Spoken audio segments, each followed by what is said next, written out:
So I think the good news is we are only one step away from dinner, and I will promise it will be a short step too.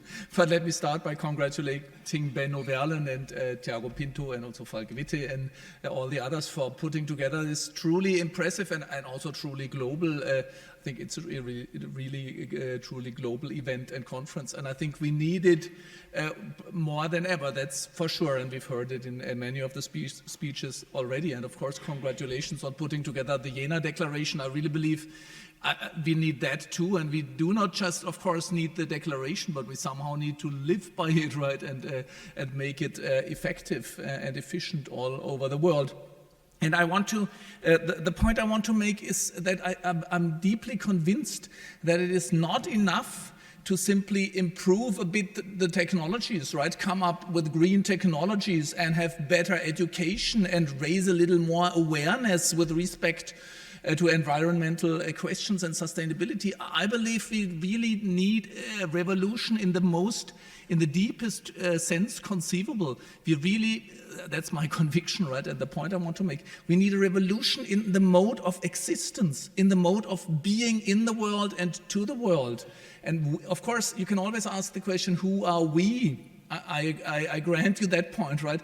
But I'm speaking of the dominant mode of living in the world, right? Of living in the world and towards the world, right? And of course, it's a mode of which has a history of colonization, imperialism, capitalist exploitation, and so on. But I think the result of it is what I call a mode of aggression. I believe the way we relate to the world, right? What I try to do is coming up with a sociology of our relationship to the world, right? Of the mode of relating, being in the world and being to the world. And my claim is right now we have almost on a global level, we have really enacted, institutionalized a mode of aggression.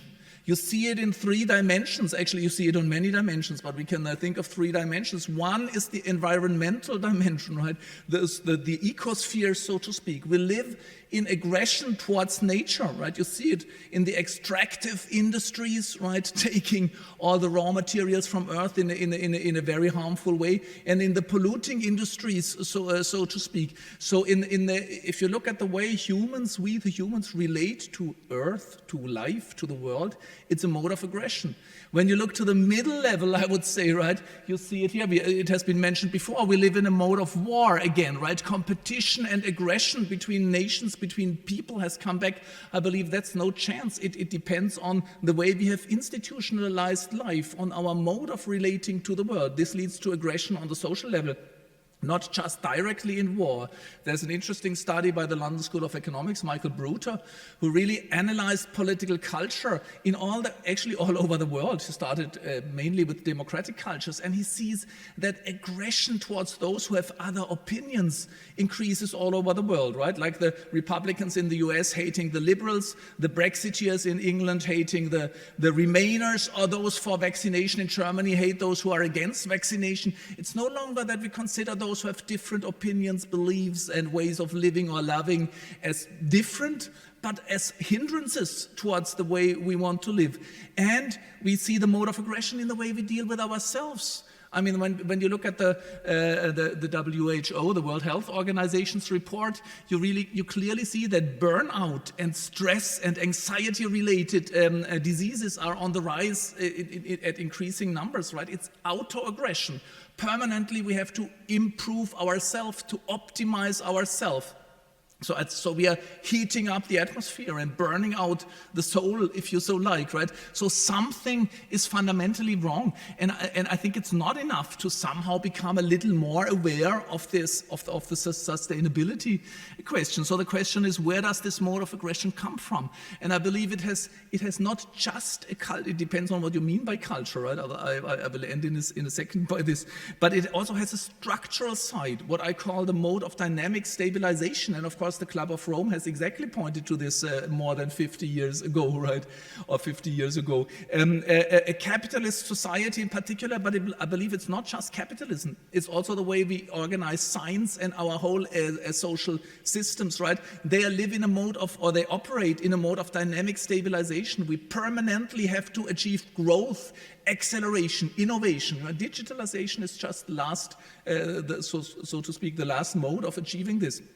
But a modern economy has to permanently achieve growth, innovation, acceleration, has to optimize along all parameters to sustain what we have. I mean, if you look at the so-called developed world, I mean, of course, the question is, what is development, right? But if you look at the so-called developed world, you really see that there has been a fundamental shift.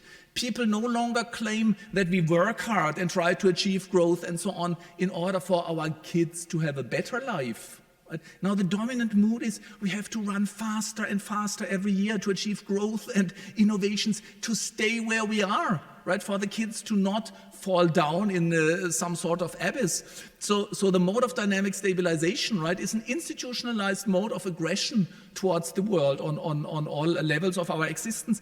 And it goes together with a certain conception of development, right, and of well-being. And this is what I call the AAA conception of the good life. And I mean with this, the idea that to expand the horizon of what is available to us with satellites, with microscopes, for example, what is accessible and attainable through economic growth, through better technologies, through whatever it is, right? That this is what defines development and the good life. Pushing the horizon of what we can do, of what we can know, of what we can see. And I don't have the time to go into this. I've written a book of 900 pages on this. It's called Resonance, right? And it's exactly the idea of attunement, right, which you were talking about, right? I call what you call attunement, I call resonance, because for me it's important that resonance does not mean that we all have the same sounds, right? It's a responsive resonance. So my idea is we do all know, by being human beings, we know a different mode of relating to the world, of relating to each other, of relating to ourselves, and certainly of relating to nature, right? And this is what I call resonance, being affected by something, listening, right? And responding to it, right? So this is the basic, it's a process, it's a relationship. Of course, the relationship comes first. It's the relationship of listening and responding, or I call it affection and self-efficacy or response. And this has always a transformative consequence. We don't stay the same in this process. So it has it's very close to our conceptions of education. So I'm very happy that in the Jena Declaration and in all the UNESCO chairs here, education plays such an important role. So we do have the resources, and we even have the cultural resources, particularly outside the Western cultures, I would say, right, of living resonance in different modes and in different cultures and in different contexts. And if we use this idea and this very conference right here to somehow come up with innovative institutions, but also with innovative cultural ideas of making the world more resonant and less aggressive, we maybe could do at least a tiny step towards a better world. Thanks a lot.